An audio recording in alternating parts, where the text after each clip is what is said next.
नमस्कार, मैं नियाज खान और आप देख रहे हैं एनएमएफ न्यूज। एक वक्त था जब बिहार में सिवान के बाहुबली मोहम्मद शहाबुद्दीन की तूती बोलती थी, लेकिन वक्त का सूरज वक्त के साथ ढल गया और पिछले ही साल शहाबुद्दीन की मौत हो गई। शहाबुद्दीन की मौत तो हो गई, लेकिन उन्होंने विरासत में जो छोड़ी है वो उनकी मौत के बाद भी उनका पीछा करना नहीं छोड़ रहा। शहाबुद्दीन के ऊपर गुंडागर्दी, मारपीट, हत्या की कोशिश, अपहरण, रंगदारी, ऐसे ना जाने कितने केस थे जिसकी सजा वो जेल में काट रहे थे। इन्हीं कई मामलों में एक और मामला शहाबुद्दीन के साथ जुड़ा हुआ था और वो मामला था राइफल AK-47 का।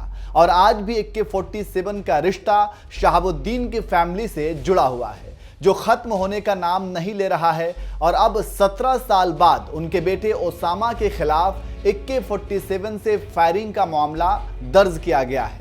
इससे पहले तेजाब कांड केस में भी ओसामा का नाम आया था, लेकिन कोर्ट ने उसे खारिज कर दिया था।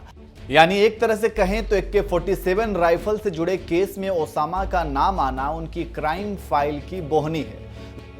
दरअसल MLC चुनाव के निर्दलीय प्रत्याशी और चर्चित खान ब्रदर्स के रईस खान के काफिले पर AK-47 हमले के मामले में शहाबुद्दीन के बेटे ओसामा शहाब सहित कुल 8 लोगों पर बाहुबली रईस खान ने FIR दर्ज कराई है।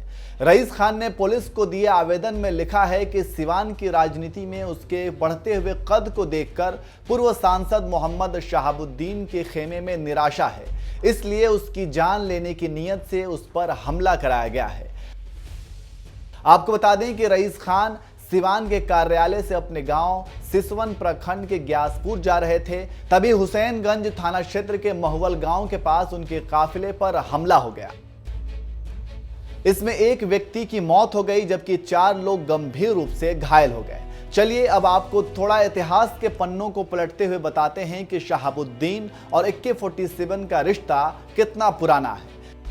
साल 2004 में बिहार में लालू प्रसाद यादव और राबड़ी देवी की सरकार के पतन का दौर शुरू हो चुका था। विधानसभा चुनाव से पहले बिहार की राजनीतिक आबोहवा देखकर अनुमान लगने लगा था कि RJD सत्ता से बेदखल होने वाली है।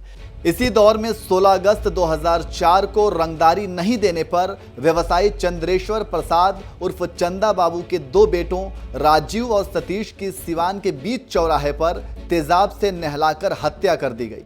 केस में RJD के बाहुबली नेता मोहम्मद शहाबुद्दीन का नाम आया तो पुलिस ने उनके घर पर छापेमारी करने की पूरी प्लानिंग की। इस दौरान शहाबुद्दीन के समर्थकों और पुलिस के बीच करीब 3 घंटे तक ताबड़तोड़ फायरिंग हुई। छापेमारी में शहाबुद्दीन के घर से पाकिस्तानी ऑर्डिनेंस कंपनी की मुहर लगी AK-47 राइफल भी बरामद हुई थी। यूं तो शहाबुद्दीन के घर पर भारी मात्रा में हथियार और जेवरात मिले थे, लेकिन पाकिस्तानी AK-47 राइफल मिलने की खबर देश दुनिया की मीडिया में खूब सुर्खियां बनी थी। वहीं कोरोना के चलते पिछले साल दिल्ली की जेल में मोहम्मद शहाबुद्दीन की मौत हो गई। इसके बाद उनके बेटे ओसामा को शहाबुद्दीन का राजनीतिक वारिस माना जा रहा है और जल्द ही राजनीति के मैदान में कूदने की बात कही जा रही है। लेकिन उससे पहले ही AK-47 का मामला अब ओसामा से जुड़ गया है। अब देखना यह होगा कि यह महज राजनीतिक साजिश है या फिर वाकई इसके पीछे कोई सच्चाई है। यह जांच के बाद पता चल पाएगा।